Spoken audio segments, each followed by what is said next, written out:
Bienvenue à toutes et à tous sur l'épisode 44 du Brap Show. À mes côtés, vous le connaissez, c'est le seul, l'unique, l'iconique Mister Brap et c'est 17 000 abonnés sur TikTok. 17,3. 17 300 abonnés sur la page Mister Brap sur TikTok. Oh, ça va être un épisode difficile. Rejoignez la communauté si c'est pas déjà fait. Motocross, trafic et rigolade en perspective. On va parler évidemment un petit peu du motocross de Southwick, mais pas que. C'est ce moment de l'année. J'ai envie d'aborder un petit peu le sujet motocross des nations. J'ai essayé, tu vois, pendant les 4 premières épreuves de l'outdoor, de rester calme, de ne pas parler de motocross des nations trop tôt. Mais là, je pense qu'il est temps d'aborder le sujet. Donc, on va le faire. On va parler aussi un petit peu on va envisager un peu le retour de Chase Sexton qui, depuis qu'il est tombé à Fox Raceway, nous a dit qu'il devrait revenir.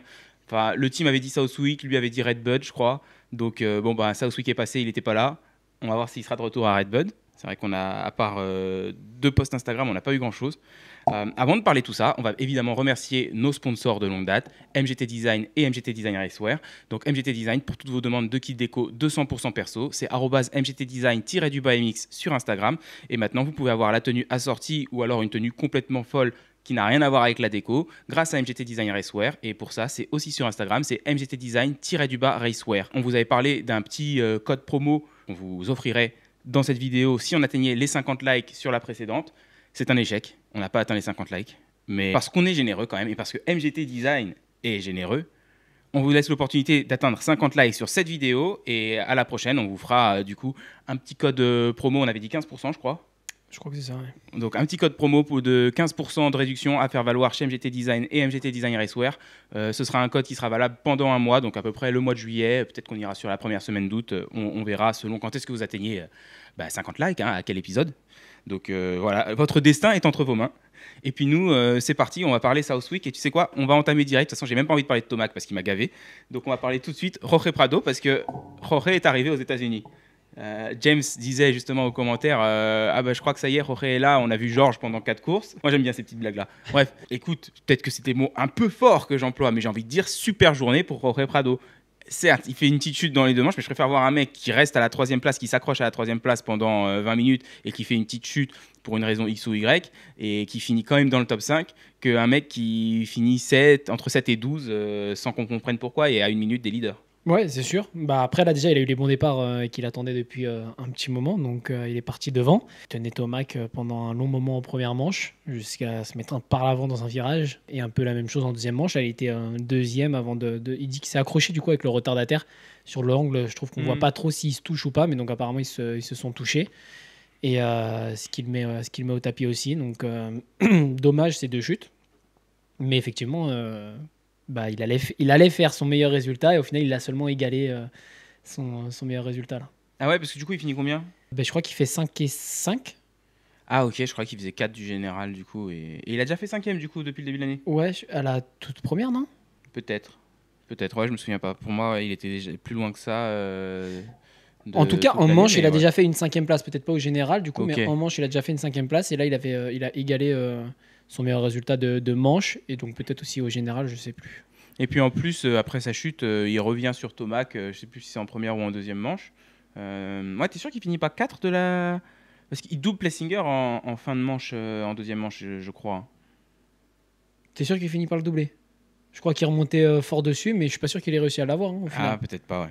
Je crois qu'il a fini pas très loin, mais il a pas réussi à le doubler. Il était à 1 seconde là, à la fin de la manche, mais il me semble qu'il a pas réussi à le doubler. Ok, je vais te faire confiance. Quoi qu'il en soit, ouais, Jorge Prado, ça fait plaisir. Je pense que ça fera plaisir, ça va soulager un petit peu tous les gens qui croyaient beaucoup en lui depuis le début de la saison, quand même, parce que ça devait être encore plus bizarre. Nous de toute façon, on n'attendait pas forcément des lumières dès sa première année. On savait que ce serait une année d'apprentissage. Enfin, on pensait que ce serait une année d'apprentissage. Il y avait des gens qui pensaient quand même qu'il ferait mieux que ce que nous, on attendait.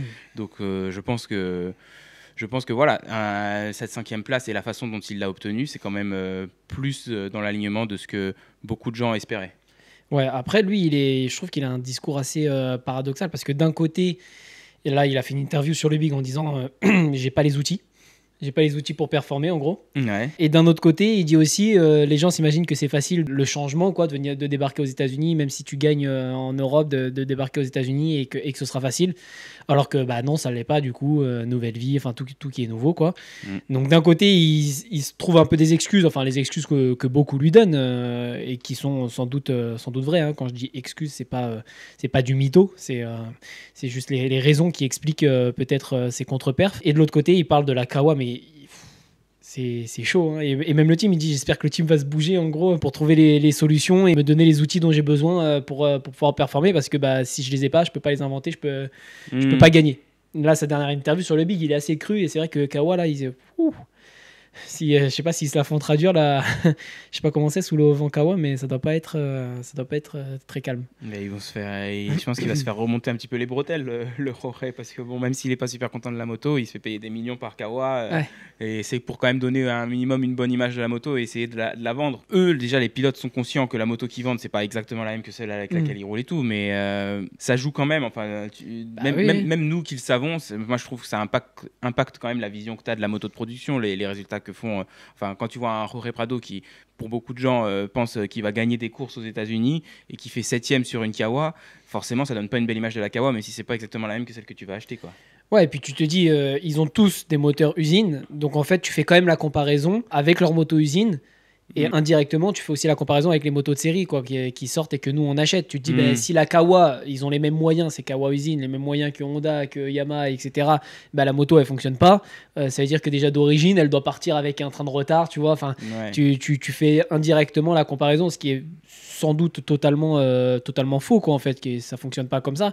Mais c'est vrai que du coup, quand tu l'entends parler comme ça de la Kawa, tu te dis, ouais non, c'est pas la peine. Puis pour un consommateur moyen, j'ai envie de dire comme toi ou moi, même si on a quand même des écarts de niveau assez importants, mais je pense qu'on est plus proche l'un de l'autre que toi de Prado. Et au final, tu vas avoir une 450 KX qui est peut-être moins puissante que les autres, ça peut même être un avantage pour un consommateur comme nous. Quand lui il dit qu'elle a rien dans le sac et qu'il peut pas performer, c'est sûr que ça donne pas une bonne image. Quoi, et puis lui-même, de toute façon, on disait qu'il avait besoin d'une moto qui avait beaucoup de puissance. Erling disait que sa moto, elle était inroulable, même pas il faisait un tour avec. Donc voilà, il est conscient aussi qu'il demande quelque chose qui est bien plus que toutes les autres en fait. Mais et effectivement, trop de puissance, après, c'est pas forcément bénéfique pour tout le monde. Enfin, on sait que Ferrandis, pareil, quand il avait essayé la moto, le moteur de Tomac, il avait dit mais il y en a beaucoup trop sur un terrain de Supercross, c'est trop dangereux, moi je peux pas rouler avec ça.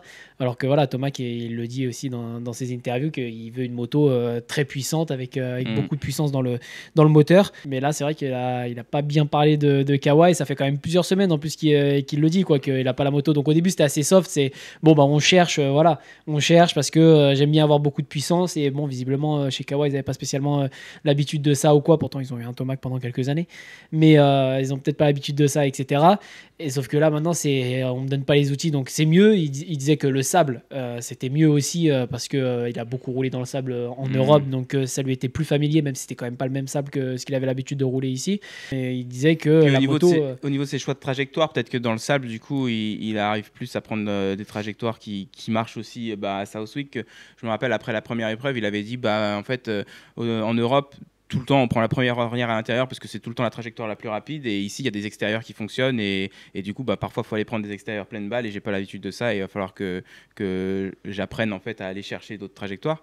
Peut-être que voilà, dans le sable, tu vas à Lommel, c'est pas forcément la première ornière à l'intérieur qui est la meilleure. Là, déjà en Europe, il faut aller plus explorer, donc peut-être qu'il a aussi plus l'habitude de ça au niveau de je pense que c'est plus l'inverse. Je pense que c'est plus le sable de Southwick qui se rapproche du coup du sable d'Europe où en fait c'est un peu monotrajectoire parce que c'est vrai que tu vois souvent en fait c'est l'ornière, on va dire pas la plus collée, mais qui petit à petit aussi se décale. Et c'est vrai que quand tu regardes après le tracé, là où il roule, du coup c'est plus foncé parce que ça reste humide et puis il y a du passage. Et au final, tu vois que la trajectoire, tu te dis putain, le virage en fait il est tout petit, alors qu'en fait il continue derrière. Et donc à force, ça a fait un relevé, ça fait presque un virage, un virage relevé plus qu'une ornière. Et en fait, il y a encore une partie derrière et qui n'est pas utilisée. Donc je pense que c'est un peu plus ça. Il y a justement moins de choix de trajectoire dans le sable que sur la terre où il va y avoir ornière vraiment du début à la fin. Et effectivement, des extérieurs avec quand même des petits trottoirs, si c'est pas un gros virage relevé, qui peuvent utiliser. Et on les voit dans toutes leurs vidéos aussi à l'entraînement. Les Américains, à chaque fois, il n'y a pas d'ornière justement dans les virages et c'est que dans l'extérieur, comme ça, pleine balle. Donc c'est vrai que ça, je pense qu'ils en ont l'habitude. Bon, Tomac qui fait 3e. pas terrible. Première manche, il part pas bien. Il part au-delà de la 10e place. Il remonte 6, je crois, en un tour. Et après, quand il arrive derrière Jorge Prado, il bute. Ouais. Moi, j'ai trouvé, je sais pas s'il a changé des trucs ou si c'est juste cette moto à Southwick, mais j'ai trouvé que sa moto a été pire que d'habitude. Genre, j'ai l'impression qu'il doit retrouver sa moto toute molle de l'année dernière où on le voit atterrir de saut dans des trous et donc la moto s'écrase complètement. Puis après, dans les trous, ça le renvoie, il cabre, mais tu n'as même pas l'impression que ce soit vraiment maîtrisé. Et je trouve qu'il se fait vachement chahuter, Tomac, ce week-end.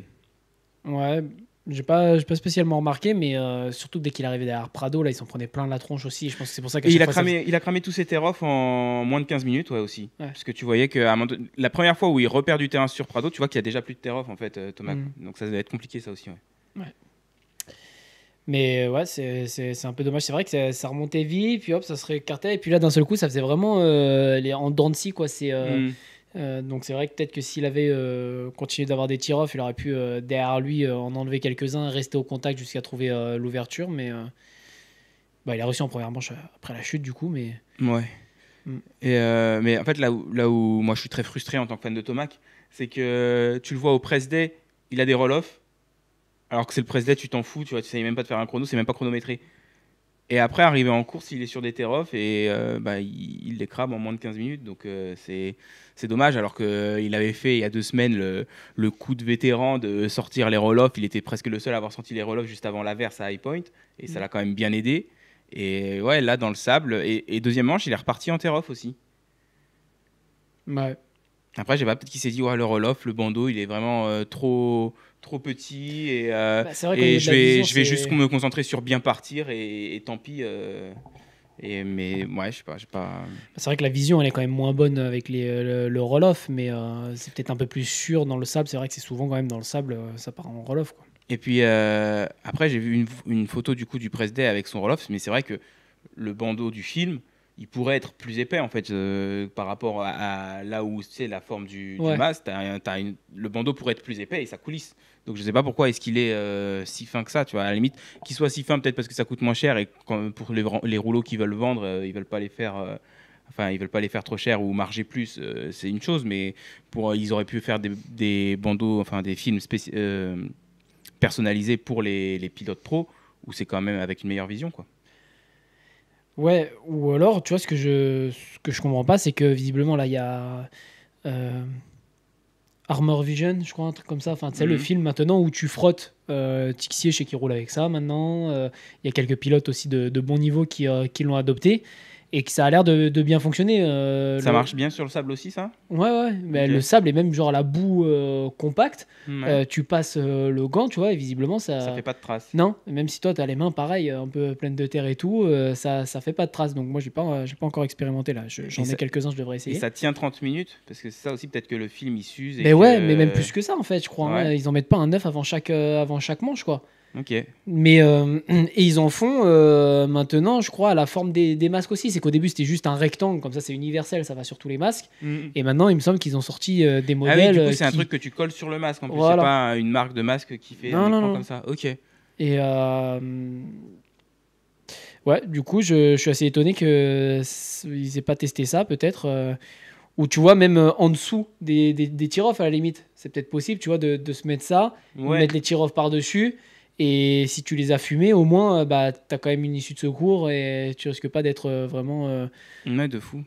À devoir enlever le masque presque. Et moi, il y a un truc qui me surprend aussi, c'est que il y a, je sais pas, peut-être 10 ans, les mecs, ils avaient les roll-off, ils avaient peut-être 1 ou 2 trucs de tear-off laminés par-dessus, tu vois, et ils commençaient avec des tear-off. Et enfin, tu vois, le roll-off, au final, c'est un petit film comme ça, il n'y a qu'une couche, donc tu mets des tear-off par-dessus. C'est pas comme quand tu as 7 tear-off, puis tu rajoutes 7, puis tu rajoutes 7, et tu vois de moins en moins bien. Genre, avoir juste un roll-off en plus par-dessous tes tear-off, ça change pas la face du monde, j'imagine. Donc, je suis surpris aussi de voir que maintenant, c'est soit roll-off, soit tear-off, et t'as plus, je mets des roll-off et je me mets, 14 tear-off laminés par-dessus, et comme ça, pendant le début de la manche, déjà, je vois bien avec les tear-off, et puis après, je serre les dents avec des roll-off où je vois un peu moins bien, mais toujours mieux que si t'essuies juste avec ton pouce, quoi.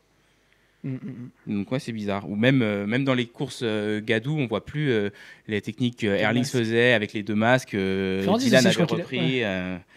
Donc ouais, c'est bizarre. C'est des trucs qui fonctionnaient bien et qui se sont perdus. Alors après, je sais pas s'il y a eu des règles peut-être qui qui ont été mises en place où si tu prends tir off, t'as pas le droit de mettre, si tu prends roll off, t'as pas le droit de mettre des tirs off par-dessus. Je vois pas trop quelle serait la logique derrière une règle comme ça, mais peut-être. Et même chose, peut-être qu'il y a une règle maintenant qui dit que t'as pas le droit de partir avec 2 masques, j'en sais rien, mais bon, ce serait bizarre. De son côté, Hunter Lawrence, il a fait une très belle journée. Deuxième. Et encore une fois, tu te dis s'il n'y avait pas Jet qui a été blessé ou quoi. Et si tu dis que s'il y avait pas si Jet n'existait pas, t'as Hunter qui gagne en mettant 20 secondes à Tomac quand même. Ouais. Dans les 2 manches. Et on n'en parle pas du coup, vu qu'il se retrouve deuxième, tu vois. Enfin, on n'en parle pas. Si, on dit que c'est une bonne journée, etc. Mais du coup, voilà, c'est moins.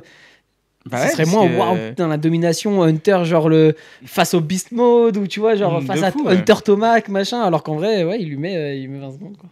Mais il y a un Jet qui met 20 secondes à Hunter aussi. Qui fait de l'ombre à tout le monde. Mais pétard, Tomac, il a pris 40 secondes par Jet dans les 2 manches, là, quand même. Moi, ça me pique. Et encore, tu sais, la première manche, tu te dis, ouais, tu sais, tu te trouves des excuses en tant que supporter. Tu te dis, ouais, il est parti loin, après, il était bloqué derrière Prado et tout. Mais là, il est parti quoi? Il est parti 5e, je crois, Tomac, en 2e manche. Il est passé 4 derrière Prado à un moment, et très vite. Et pareil, il a galéré à doubler Prado, et il a pris 40 secondes, pareil, quoi. Ouais. Mais puis en plus, quand tu regardes Jet rouler, vraiment, t'as pas l'impression que ça va vite. Hein. Non. C'est fou, t'as l'impression qu'il se balade vraiment tout le long, quoi, il prend son temps. Après, tu vois, peut-être que quand tu regardes un Tomac, peut-être que ça va plus vite, mais en même temps, ça fait 4 erreurs par tour, et du coup, à la fin, ça va moins vite, tu vois, sur tout le tour. Ouais. Mais ouais, c'est ça, c'est ce qu'il faut, c'est mettre un tour bout à bout, et ensuite le faire 15 fois, quoi. Mais on va parler un petit peu des 250 rapidement, mais belle première manche de Tom. Moi, tu vois, ça faisait un moment que ça faisait 2 courses là que j'étais en mode vas-y, Tom, j'arrête. Mais là, c'est la combativité que je veux voir depuis le début. C'est qu'il est bien parti. 3e derrière Mossman. Bon, il fait une petite chute. C'est saoulant, mais ça arrive. Voilà, ça arrive à tout le monde. Ça arrive. En outdoor, ça lui arrive souvent, mais disons que celle-ci, elle est. Elle passe mieux parce que, bon, déjà, parce qu'il se passe tout ce qu'il y a après, je pense. Parce que moi, quand j'ai vu, ça m'a gavé. Mais voilà, quand tu vois après comment il est remonté, déterminé, et que là, t'as vraiment l'impression qu'il prend pas sa chute comme une excuse, tu sais. Je trouve que les autres, ça faisait vachement, bon, je suis tombé, et c'est pour ça que je vais finir 10, 12, 14, 16, ou que je termine pas, tu vois. Que là, il l'a pas pris pour excuse, quoi. Il s'est relevé, il y est retourné, et il est remonté, et il était dans la roue de Kitchen à la fin, quoi. Donc, c'est vrai que cette chute-là passe beaucoup mieux. T'arrives plus à te dire, c'est parce que voilà, il a voulu attaquer. Ouais, même à regarder rouler, il est beaucoup plus plaisant en plus, même si tu me le mets tout seul sur la piste et qu'il roule comme la première manche là à Southwick, il attaque et tout, et c'est beaucoup plus agréable à regarder que si tu me le mets tout seul sur la piste et il roule comme à Thunder Valley. Bah oui, carrément. Et puis, même là, les dépassements, quand tu vois allonger là, sur la butte. C'est en double en qui ça Je sais plus. C'est en double en Swall. Mais il saute limite partout, et en plus de l'angle où on voit pas bien de face. Je me suis dit, j'espère que Swall il se décale pas à gauche. Mais ouais, magnifique. La façon dont il a doublé quelques retardataires quand il était derrière Kitchen aussi, je crois, ou derrière Moziman peut-être, et il était en mode, non, tu vas pas me faire perdre de temps, toi. C'est ça, des intérieurs là, le droite là, où après ça revient sur une double trajectoire. C'est vrai que là tu l'as vu avec un angle, il faisait presque frotter le frein là au sol. Non, ça poussait là, c'était pas mal. Et puis ça l'avait mis en confiance et tout, parce que du coup il avait dit sur le podium qu'il voulait partir avec Digan, il pensait avoir la vitesse aujourd'hui pour le battre. Bon. Mais c'est vrai, moi j'avais pas regardé les interviews, mais ce qu'il a pas dit, faut pas faire ça Tom, faut pas énerver la bête. Non, moi je dis j'aimerais bien partir devant dans le wagon de tête avec lui, parce que je pense que aujourd'hui j'ai la vitesse pour, donc on verra en deuxième manche, et tu vois, et pareil sur ses interviews après sur le big, je trouve qu'il est un peu plus bon là, il reconnaît, tu vois, que Digan il est un peu sur une autre planète en ce moment, quoi, et que bon, il dit pas, je trouve qu'on a de nouveau un Ferrandis face à Jet en 2023 du coup, où au début c'est non, je vais le battre, je peux le battre, il est pas imbattable, et puis au bout d'un moment dans la saison, t'arrives au moment où ça bascule et tu te dis en fait, deuxième derrière Jet, c'est un peu comme une victoire, quoi. Donc, finalement, il est vraiment chaud, quoi. Et c'est extrêmement dur. Ça va être extrêmement dur de le battre. Et là, on est un peu là-dedans. Bon, deuxième au général, en tout cas. Non, c'était bien. La deuxième manche, en fait, une fois que tu écoutes l'interview et qu'il te dit que il était fatigué parce qu'il a beaucoup donné en première, tu comprends mieux. C'est vrai qu'au début, quand je vois la deuxième manche de Tom, je me dis bon tu vois, la première manche c'était top, mais au final la deuxième manche, en fait, c'est parce que troisième, c'est le mieux qu'il puisse faire. Les deux autres sont Shimoda et Digan sont au-dessus. Et bon, Shimoda était encore plus derrière Tom en première manche, donc il n'a pas tellement été un facteur. Après, voilà, il dit qu'il était fatigué. Bon, ça, c'est dommage. Il va falloir travailler un peu la caisse, quoi. Mais parce qu'il a le droit d'être fatigué parce qu'il a donné plus en première manche et tout. Mais tu sais très bien que Digan, s'il fait la première manche de Tom, en deuxième manche, à la fin, il ne dit pas qu'il était fatigué et qu'il ne pouvait pas pousser, quoi. Donc c'est là où même si Tom, je suis sûr qu'il a une très très bonne condition physique et que c'est un excellent pilote de motocross, malheureusement, il y en a un qui est meilleur et pour gagner, il faut le battre, quoi. Donc il n'y a pas tellement d'excuses à avoir, il faut juste être meilleur, j'ai envie de dire. Mais moi, je trouve que c'est une super journée aussi pour Tom, comme pour Prado. En fait, là, au moins, on a quand même une étincelle, tu vois, quelque chose qui nous montre qu'il y a quelque chose. Voilà, on n'est pas juste en train de se dire, oui, de toute façon, et voilà, c'est troisième, quatrième, cinquième, et il n'y aura jamais rien de mieux, il n'y a pas un seul flash de brillance. Non, là, c'était bien, quoi. Ouais, Shimoda, deuxième manche bien solide, à l'image de ses 4 premières manches de la saison. Première manche compliquée, donc a priori, il est tombé au départ, puis ensuite, il est retombé dans le deuxième tour, je crois, parce que tu vois qu'à un moment donné, ils ont montré ses positions au fil des tours, et genre, au premier tour, il était 31e, et au troisième tour, il était 34e. Et après, il a commencé à remonter. A priori, c'est comme ça tous les ans à Southwick pour Shimoda. Une première manche très compliquée avec des chutes et une deuxième manche mieux. Kitchen, en fait, tous les autres, c'était bien, mais il n'y avait personne au niveau de Digan. Pareil, il a mis 20 secondes à tout le monde. Et tranquillement. Ce qui m'amène donc à ma question. Premier sujet où on quitte un petit peu du coup. Attends, juste avant de quitter alors. On en parle de Jet qui commence peut-être à répondre à Digan. J'ai pas écouté les interviews, mais vas-y, parle-moi. Non, c'est pas sur une interview, c'est à la fin de la manche, là, tu sais, quand ils sont sous le haut vent, là, avant de passer sur le podium, qu'ils se désaltèrent un peu et ils se rafraîchissent, etc. Il s'est mis sa petite montre et il a fait comme ça, là. Et parce que du coup, tu suis. Qui a fait ça, Digan ou Jet a fait ça. Et du coup, tu suis peut-être pas Digan sur TikTok. Non, sur TikTok, je le suis pas. Non. Mais c'est constamment. C'est que ça. Que des trucs comme ça, où il monte sa Rolex ou je sais pas trop quoi, où il monte sa Lamborghini, ou bon, il fait un peu le chéri comme ça. Et donc, en fait, c'est vrai que sur ces dernières vidéos, Digan, tu le vois souvent comme ça tirer la langue, tu vois. Mais ça, je crois qu'on l'a déjà vu aussi sur des podiums ou des trucs comme ça. Et sinon, faire comme ça, faire des vidéos sur une musique là, de 8 secondes, enfin le principe vraiment de TikTok quoi, de base, à faire des comme ça, tu vois, sur une musique. Et là, Jet l'a fait. Et du coup, ça a un peu enflammé la toile des réseaux sociaux. Parce que du coup, ils ont screen les deux. Donc, Digan quand il fait ça sur ses TikTok. Jet quand il fait ça. Et tout le monde a réagi. Et c'est vrai que moi, quand je l'ai vu, sur le coup, tu vois, je me suis dit, oh, il est pas en train de nous imiter le genou là. Et quand j'ai vu ça sur les réseaux et tout, je pense vraiment que c'était fait exprès, tu vois. Et que c'était un petit clin d'œil. Parce que il s'est foutu de lui quand il avait son garde du corps. Il a fait sa photo Digan sur Instagram avec le fils de Craig qui faisait le bodyguard. C'est vrai. Donc je pense qu'il commence un petit peu à répondre. Ouais, après, je pense que si je suis Digan, c'est plus flatteur qu'autre chose, parce que tu montres que tu attires l'attention d'un mec qui, soi-disant, t'es même pas dans sa catégorie, tu vois. Donc, non, mais ça, c'est pareil, il avait pas dit ça, en fait. Enfin, genre lui quand il le disait, Jet c'était pas en mode t'as pas le niveau. Enfin, genre t'es chez les poussins, grandi, mûri et 3 pales de bois, et on voit après, tu vois. C'était juste pour dire on n'est pas dans la même classe, quoi. Donc, ouais, genre même si on voulait, on peut pas s'affronter. C'est ça, on se comparera quand on sera dans la même classe. Pour l'instant, on n'est pas dans, mais après, dans la même. Tu sais que Digan, de toute façon, il a tourné le truc il l'a pris comme ça, tu vois. Oui, mais sauf que lui, il détourne tout. Enfin, quand tu l'écoutes, du coup, je pense que si t'es Digan et que tu vois Jet qui t'imite avant le podium, qui imite tes vidéos TikTok, je pense que c'est limite flatteur. C'est non, parce qu'il est pas imite, il se fout de sa gueule en fait. Ouais. C'est ça ce qui se passe. Il sait très bien, il se fout de sa gueule. Enfin, l'autre il s'est foutu de lui en faisant le TikTok. Il va pas se dire ah bah lui il refait comme moi parce qu'il a aimé ma célébration, enfin où il a aimé ce que j'ai fait sur TikTok. Du coup il le refait aussi, tu vois. Ouais, mais moi je sais pas, je suis Digan, pareil, j'ai gagné mes manches et tout, genre ça m'atteindrait même pas, je me dirais il essaye de se moquer, mais en fait il y a rien à se moquer, je suis génial. C'est comme ça que je me dis. Ouais, enfin, pareil avec Jet, je veux dire, il se fout de sa gueule avec le bodyguard, mais bon, il a quand même fini par gagner. Et, ouais, tu vois, genre, il n'y a rien à se moquer, c'est juste qu'il essaie de rentrer dans la tête de tout le monde. Moi, franchement, je me dis, mais qu'est-ce qui se passe dans sa tête pour aller se foutre de la gueule d'un autre pilote comme ça, tu vois? Jet qui fait ça avec sa montre, ben moi, je suis Digan, je me dis, bah ça y est, je suis rentré dans sa tête.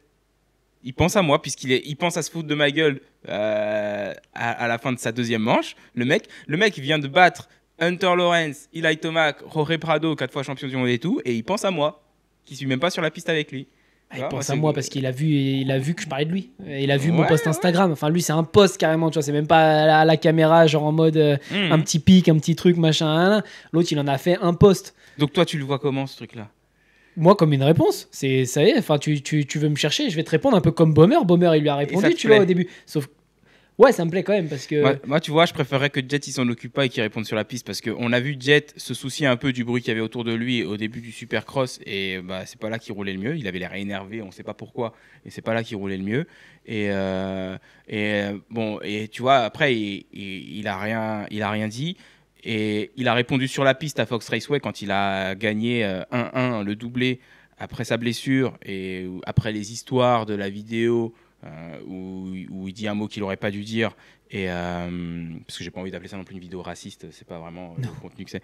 Les histoires de problèmes légaux avec son ancien manager et tout. Et tu vois que au final ça l'affectait, mais je pense que le fait de pas avoir pris la peine de répondre ailleurs et tout, et de juste se concentrer sur la compétition, c'est ce qui lui a permis de revenir et de gagner, tu vois, et de relâcher la pression derrière. Et en fait, faut juste être fort mentalement parce que faut pas que ce soit une distraction, faut pas que ça devienne une distraction, quoi. Ouais, non, moi je pense pas, mais je pense que là justement il se permet de le faire parce que c'est le deuxième 1-1 de suite et que du coup il est confiant là en fait. C'est là qu'il commence à faire ça, tu vois. Je veux dire, au moment où il a pas réagi direct, ni la semaine suivante. C'est le deuxième 1-1 de suite de qui? De Jet? Non, il a perdu la deuxième manche à High Point il y a 2 semaines. Mais bon, il a mis 20 secondes à Hunter dans les 2 manches et il a mis 40 secondes à Thunder. C'était la semaine d'avant où il avait fait 1-1 alors? Ouais, la semaine d'avant, il avait fait 1-1 aussi à Thunder Valley. Ouais, enfin bon, voilà. 1-1, 1-3 du coup, c'est ça? Ouais. 1-1, 3-1, 1-1, 1-3 et 1-1.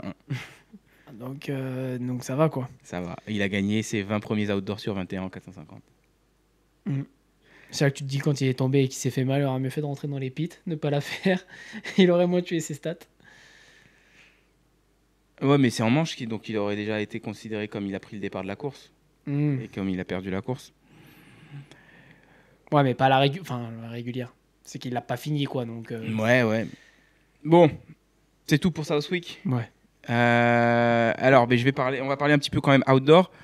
Donc, on vient d'énumérer les stats de Jet en 450.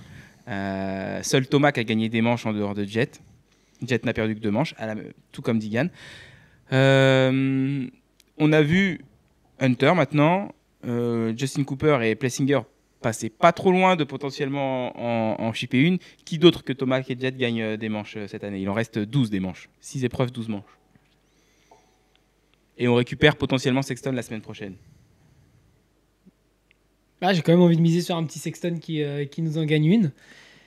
À la fois, je pense à Plessinger, mais je trouve que Plessinger, c'est un petit peu en déclin. Ouais. Plessinger, ça manque de caisse physiquement. Ouais, je pense. Mais c'est dommage, c'est un peu le problème, j'ai l'impression, depuis un peu toujours, c'est que même quand il roule bien, les 5 dernières minutes, c'est quand même compliqué en outdoor, quoi. Mais bon. Et c'est encore plus surprenant, étant donné qu'il s'entraîne chez Aldon Baker, quand même. Ça se trouve sur entraînement. Il en fait peut-être. Mais quand tu es mais normalement, en fait, un coach comme Aldon Baker, c'est des choses que tu as. Il prend des mesures tous les jours, Aldon Baker, donc il sait s'ils sont surentraînés ou pas, ces pilotes. Il devrait. Écoutez-le, le coach sportif. Non, mais il y a aussi, tu vois, c'est pareil, quand tu vas rouler plus crispé, je pense que le garçon, quand il roule en tête, il est pas full décontracté, tu vois. Quand il est derrière Jet, qui remonte sur Jet, à mon avis, il n'est pas full décontracté à ce moment-là. Pourtant, tu le vois à l'aise, tu le vois prendre des gros intérieurs, mais en réalité, je pense qu'il se crame beaucoup. Et une fois qu'il passe Jet, moi, c'est un feeling que j'ai déjà ressenti. Une fois que tu passes le gars, t'as un gros coup de mou. Et là, surtout si tu vois pas le mec devant. Et tout, voilà, et là, tu te dis, putain, je crois qu'il va me reprendre, quoi. Je me sentais super bien là à revenir derrière et tout. Et puis, une fois que je suis passé, boum, gros coup. Et c'est dur. Et donc, je pense qu'il y a peut-être. Enfin, je pense, j'en sais rien, il y a peut-être aussi de ça, tu vois. Peut-être si ça se trouve physiquement, il fait tout ce qu'il faut, les mesures sont bonnes, tout est bon, mais qu'après, arrivé en un manche, il y a des moments où il va rouler un peu plus crispé et tu peux pas, quoi. Mais moi, je pense que le plus susceptible de gagner une manche en dehors des deux qui l'ont déjà fait, ce serait Hunter. Oui, c'est Hunter, vrai que tu vois, Hunter, mais c'est pareil, t'y j'en penses parle pas, à il est chaque tout fois, le temps mais non, deuxième, tu le mets en fait entre deux, mais qui finissent pas spécialement. Puis Alors, en plus, peut-être mieux que lui, il est mais- en Honda, Alpine Star aussi. En fait, t'as juste l'impression que c'est l'ombre de Jet qui le suit. Ouais. Quoi. T'as pas l'impression que c'est quelqu'un. Ah, non, c'est. C'est hyper méchant ce que je viens de dire. C'est une blague, hein, faut pas mal le prendre. Non, c'est vrai que t'as tendance à l'oublier, alors que oui, il fait 2-2. Enfin, je veux dire, ouais. Ouais, moi je pense que Hunter peut peut-être gagner une course et un général. Et en 250, même question. Seul Digan a gagné des manches et Hymus. Hymus, d'ailleurs, petite pensée pour lui, donc c'est bien ligament croisé. Il va falloir se faire opérer et il va pas pouvoir être sélectionné au motocross des nations. D'ailleurs, l'année dernière, il avait raté à cause de ses ligaments croisés. Bah, cette année, bon, de toute façon, je pense que là, vu que c'est aux États-Unis, Digan, il sera déter pour le faire. Mais ils ont déjà annoncé, je crois, une équipe. Hein. Les États-Unis? Ouais. Ah, j'ai pas vu ça J'ai vu passer. des noms, alors c'est peut-être une rumeur et peut-être qu'il n'y a rien d'officiel, mais Du coup, ce serait quoi? Tomac, Plessinger et Digan? ouais, je crois que c'est ça. Bon, bah, voilà, comme ça, c'est. Bon, à l'heure actuelle, c'est l'équipe la plus logique en même temps. Oui.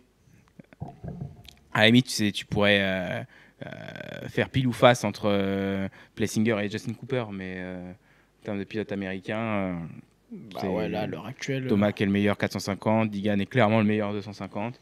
Mhm. Et, donc, qui d'autre peut gagner J'ai même deux questions. Qui d'autre peut gagner une manche en 250? Et est-ce qu'on est inquiet du futur de Masterpool chez Pro Circuit? Il avait signé combien, lui? 2 ans? Bah en fait non, il a signé 1 an et la deuxième Renouvelable. année c'est une option. Une option, Et apparemment Mitch il avait dit qu'il allait quand même falloir montrer des choses s'il voulait être renouvelé là. Et Ouais. encore. Et là, il était là ce week-end? Il était là ce week-end et même première pas manche vu. en dehors du top 10 et deuxième manche je crois aux portes du top 10, peut-être à peine dedans, je me souviens plus, j'ai regardé un petit peu son nom au début et il remontait mais derrière Kitchen et Marchbanks et j'ai pas trop vu un maker non plus ce week-end. Purée, moi j'avais misé pour lui, je crois, pour en gagner une au moins quand même, Masterpool là au début de la saison. Bah ouais, il en a gagné une l'année dernière, c'était logique d'y croire, surtout que au final, après s'être cassé les doigts en supercross, il a fait que du motocross pour se préparer, quoi, donc c'est dommage. Mais non, déjà, qui d'autre gagne une manche?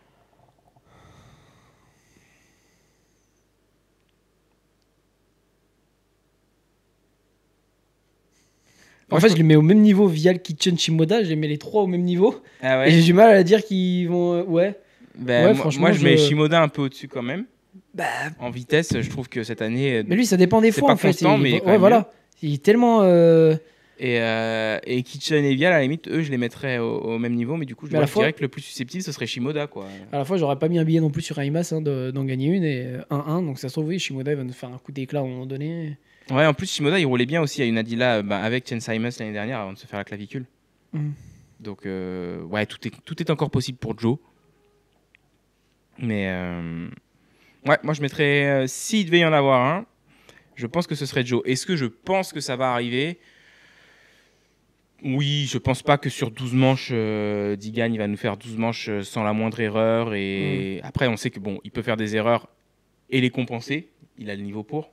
Mais tu vois, une chute au départ, comme c'est arrivé à Milleville l'année dernière, après, quand tu repars 35-40e, là, même si tu es chaud comme Digan, il suffit que ce soit cette manche-là où Joe part devant ou Vial part devant, et tu vas quand même pas aller le chercher, je pense pas. Donc ouais, je dirais peut-être Shimoda gagne une manche. On va parler, et donc du coup, inquiet pour Masterpool. Moi, je suis inquiet pour Masterpool. Bah oui, je te dis, je savais même pas s'il participait là ce week-end. À un moment donné, je me suis posé la question, j'ai dit Masterpool et je l'ai pas vu. Enfin, j'ai regardé 3 secondes là sur le scoring là, et après je suis passé à autre chose et du coup je l'ai même pas vu. Est-ce que si t'es Mitch, tu te dis, t'as quand même gagné la 300e victoire pour le team l'année dernière, alors que t'avais été appelé au pied levé. Cette année, c'était pas bien, mais on va quand même te renouveler pour l'année prochaine. Mais par contre, il va falloir des podiums et des victoires, sinon ça dégage. Ou est-ce que tu dis non, bah vraiment là, tu m'as rien montré cette année et Bah, ça dépend des raisons pour lesquelles il y a rien qui se monte. Si tout va bien là en vrai, qu'il est en bonne forme physique et que je sais pas, il est juste à la rue.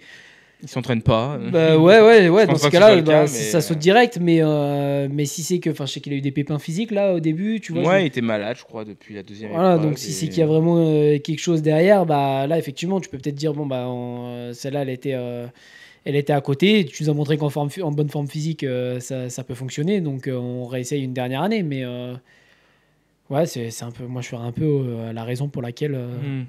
Puis après, question de budget aussi, en fonction de Ouais. quel pilote reste, quel pilote ne revient pas, est-ce qu'ils arrivent à est-ce que Kai il vient. Ah. Parce que lui, c'est pareil en GP là. Compliqué cette année, mais j'ai regardé le DV Talks Moto avec Marvin et Jean-Christophe Vaschetto la semaine dernière. Et Jean-Christophe Vaschetto disait qu'en fait, Kay de Hope s'est fait mal à la cheville avant le premier Grand Prix. Et ensuite, il s'est refait mal à cette cheville, je crois, c'était à Saint-Jean-d'Angély et tout. Donc en fait, bon, il a fait depuis le début de la saison, il n'en avait pas tellement parlé, mais depuis le début de la saison, il est diminué en fait. Et donc là, je pense qu'après, maintenant, il a accumulé aussi un peu de retard. Je ne sais pas s'il a encore mal quelque part ou quoi, tu vois, mais je pense qu'il a un peu accumulé de retard et qu'en plus, il ne prend pas des super bons départs. Et il fait des erreurs parce que tu vois qu'il pousse quand même beaucoup quand il fait pendant les manches. Et après, je pense quand même que Lagenfelder et Adamo sont dans leur meilleure forme de leur carrière. Et que du coup, ils sont plus durs à battre que l'année dernière aussi, quoi. Et Sacha Konen commence à trouver de la régularité. Liam Evers remonte en puissance. Donc je pense qu'il y a un peu un combo de les autres sont peut-être un peu mieux que l'année dernière. Surtout l'année dernière, ils avaient été pas réguliers en début de saison, ses adversaires à Kay de Wolf, et il avait tout de suite une très grosse avance. Et donc là, les autres sont quand même en meilleure forme par rapport à l'année d'avant, et lui en moins bonne. Donc, ça, c'est le karma, là. Elle a tellement dit, ouais, je suis le meilleur pilote, Beast Mode à la Tomac, je suis le meilleur pilote 250 du monde à l'heure actuelle et tout. Mais là, t'as Lagenfelder qu'on n'attendait jamais là, qui te met la piquette, mec. Ouais, et facile. Ouais. Là, c'était facile amateur pour Lagenfelder. Ouais. Allez, on va parler Motocross des Nations à Ironman aux États-Unis, mais on va surtout parler équipe de France, parce que ton équipe de France. Ah, d'ailleurs, attends. Ok, j'attends. Southwick. Paturel, il y était pas? Si. Il a fait quoi? Il était 12, je crois, en première manche. Ah ouais? Putain, à peu près comme d'hab. Pareil, je l'ai pas vu. Genre, là, il était pas dans le top 10. Parce que j'ai vu Guillot dans les 20 à un moment donné. Ouais. À un moment donné, je sais pas s'il y a terminé ou quoi, mais ok. Bon, voilà, c'était juste ça. Parce que c'est Paturel pour les nations. Mais justement, j'y viens. Toi, ton équipe à l'heure actuelle, est-ce que c'est un Romain Fèvre en MXGP, un Tom Vial en MX2 et en MX Open, est-ce que tu pars plutôt sur un Maxime Renault qui, bon, là maintenant n'a pas fait Matterley Racing parce qu'en fait on apprend qu'il a mal à la hanche depuis sa chute en Suisse, mais qui sinon endolori faisait aux alentours du top 5 en MXGP, je sais pas, entre 5 et 7, ou est-ce que tu prends plutôt, sachant que après c'est aux États-Unis sur une piste qu'il connaît pas et tout, le MX Nation, ou est-ce que tu prends plutôt un Benoît Paturel qui accroche du top 10 presque tous les week-ends aux États-Unis, qui est pas si loin que ça de Prado jusqu'à ce week-end, n'était pas si loin que ça de Prado, et en plus aura roulé sur la piste du Motocross des Nations. Je crois que ça va être dans 3 ou 4 semaines, le championnat américain va passer sur cette piste avant les Nations en octobre. Et attention à Ferrandis qui potentiellement revient aussi pour les derniers outdoors. J'allais venir aussi, ou alors un Ferrandis peut-être. Ouais, moi je me dis.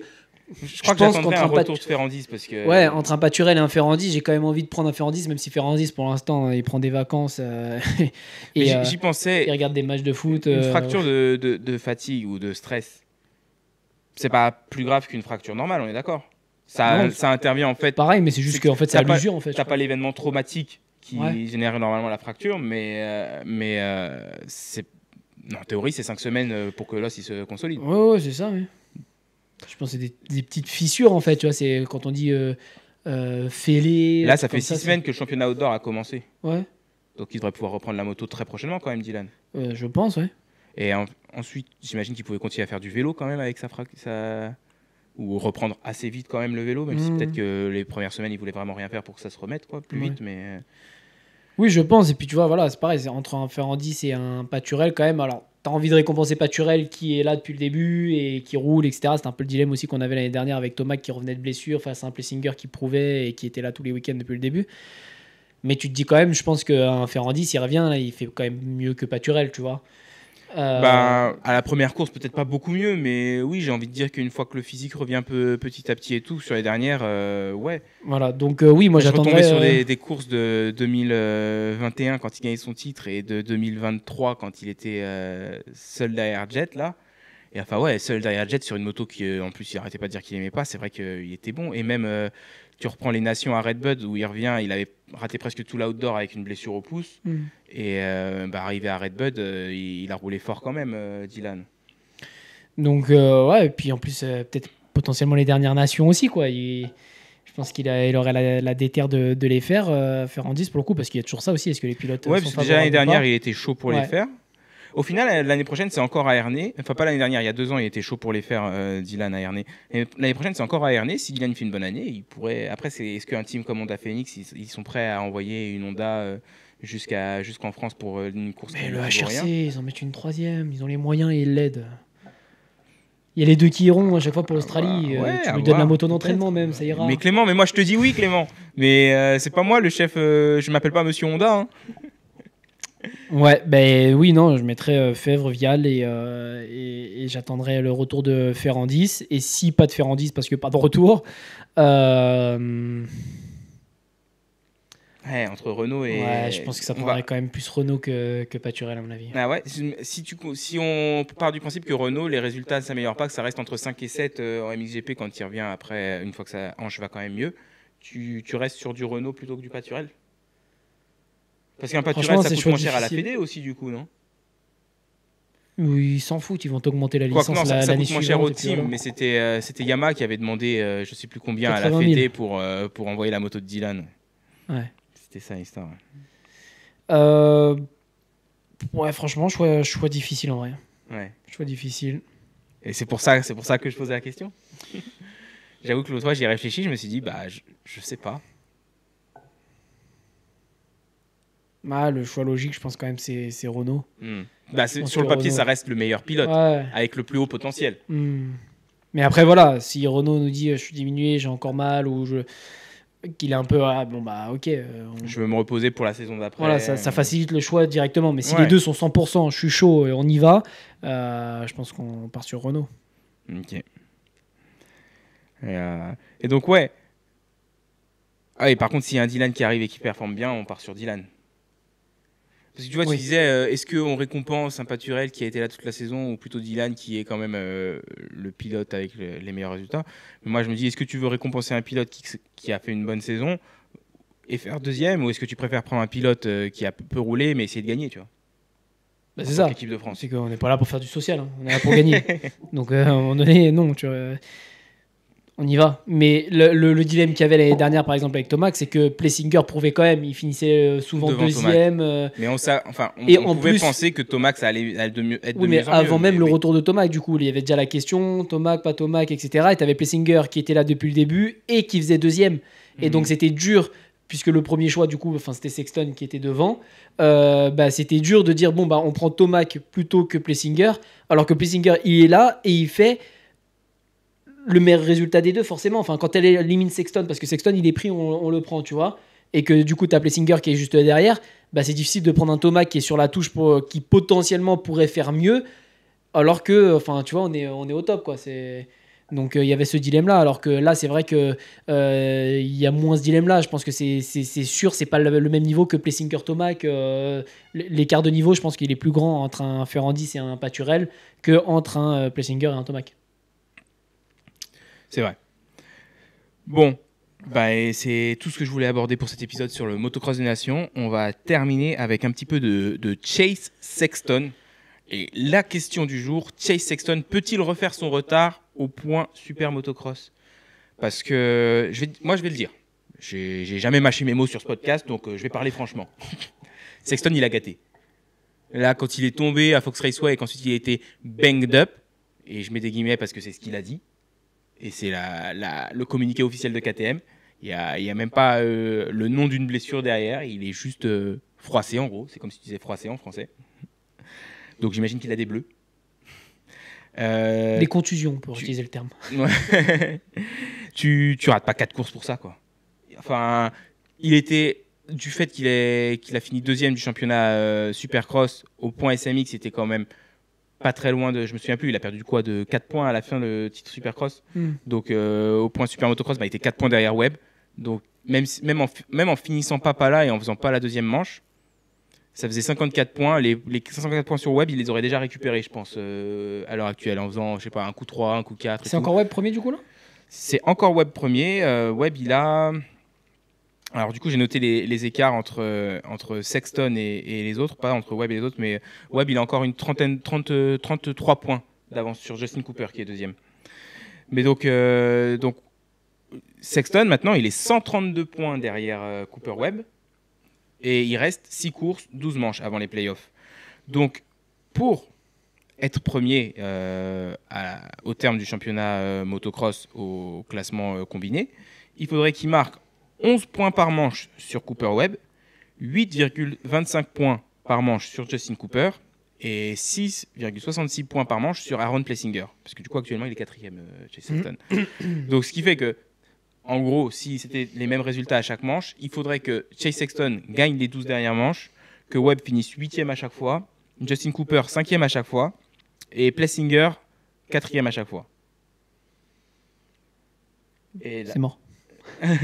Donc le truc en fait c'est que si tu veux ces résultats-là, c'est les résultats qu'ils font à peu près et tu vois Justin Cooper peut-être que de temps en temps il va faire 4 ou 3 mais aussi de temps en temps il va faire 6 ou 7.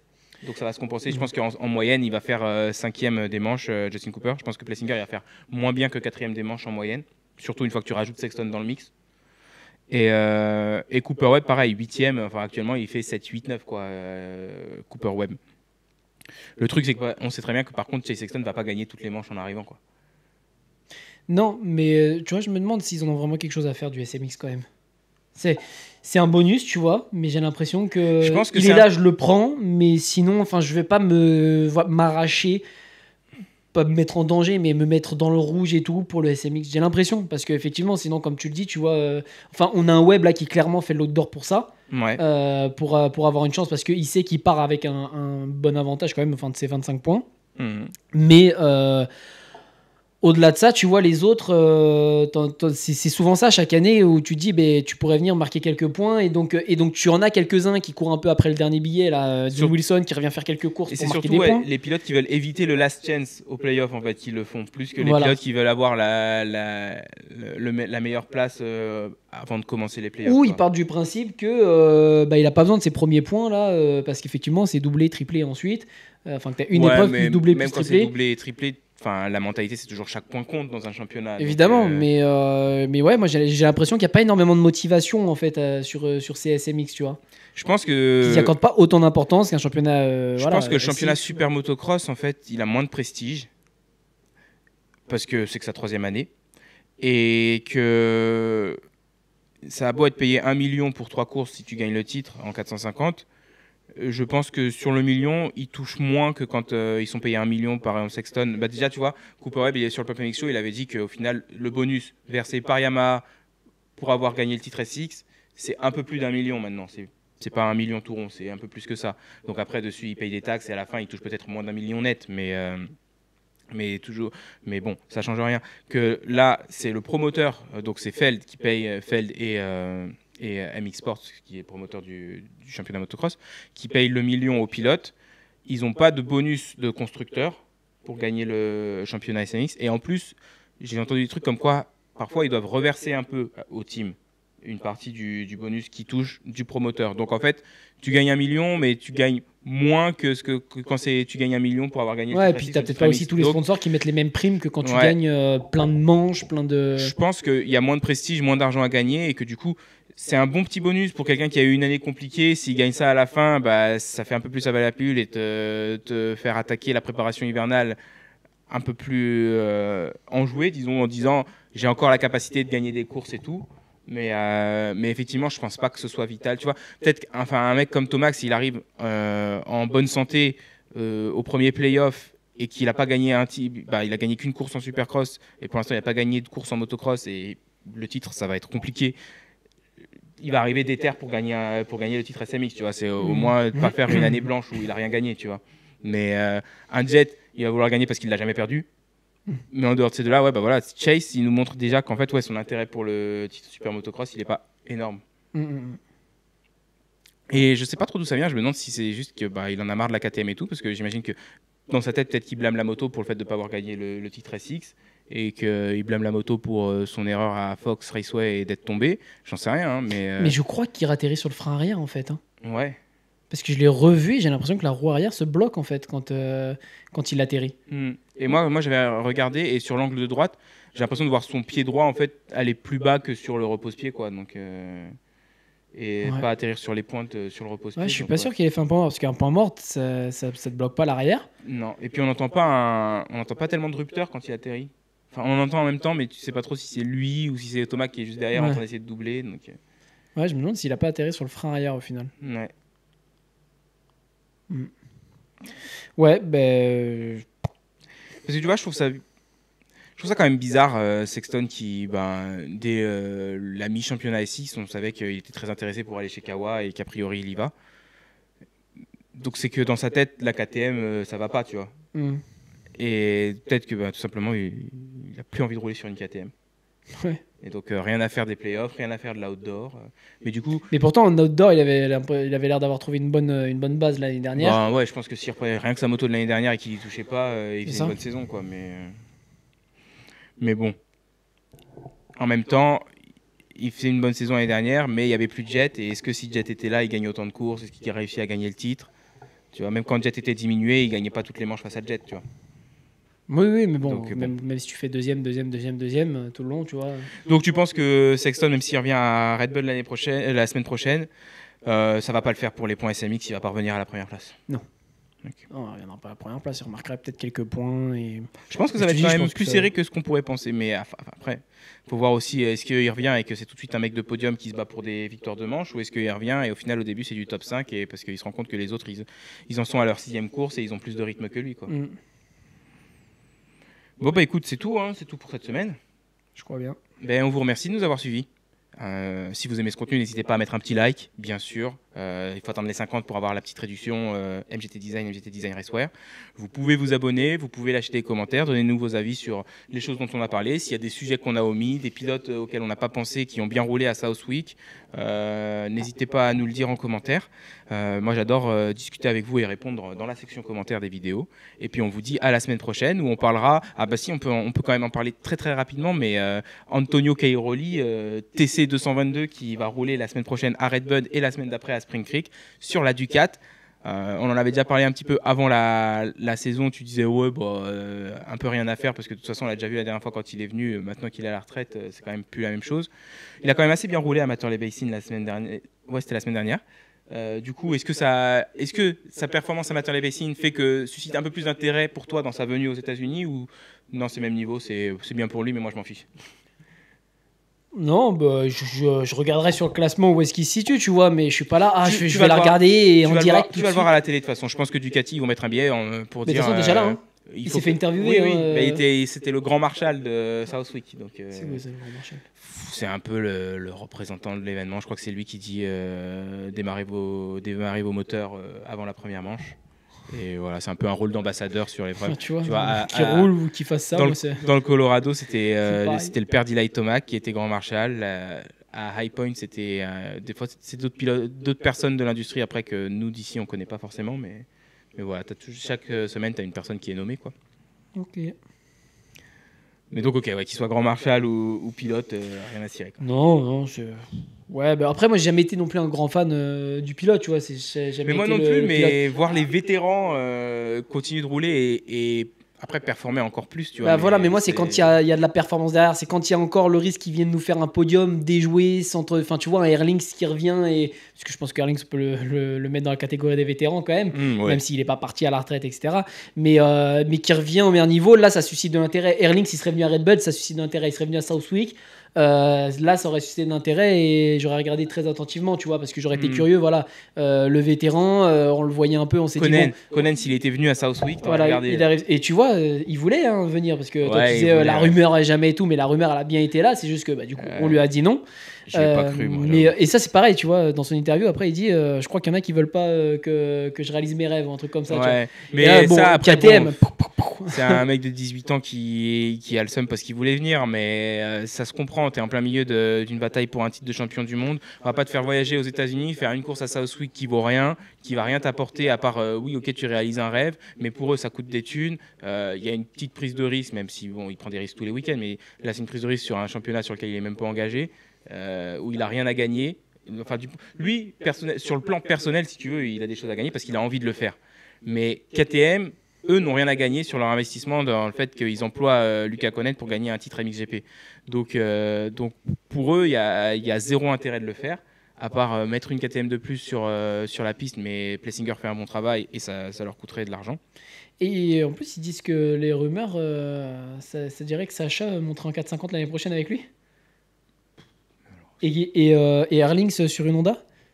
Oui, ça j'ai vu que le HRC parlait avec Honda. Vasquetto, Jean-Christophe Vasquetto a beaucoup parlé de ça dans le dernier DV Talks Moto. Il a l'air d'être bien informé au niveau des rumeurs dans le paddock MXGP, mais a priori HRC en fait ils ont parlé à Luca Konen, ils ont parlé à Jeffrey Erlings et tout, et ils auraient proposé un contrat revu un peu à la baisse pour Tim Geyser, ce qui lui aurait pas plu. Donc Geyser, il serait en train de regarder aussi peut-être un peu ailleurs. Donc ouais, il peut y avoir aussi du mouvement côté MXGP l'année prochaine. Mais du coup, personne qui pas. Va aux US, parce que Erlings, pareil, il voulait se faire une dernière saison en MXUS. Je comprends pas pourquoi. C'est peut-être le moment là d'y aller se faire le MXUS. Mais ça, il voulait tant qu'il n'y avait pas de jet. Hein. Mais oui, il a dit ça et à la fois là, la fumée comme ils disent en anglais.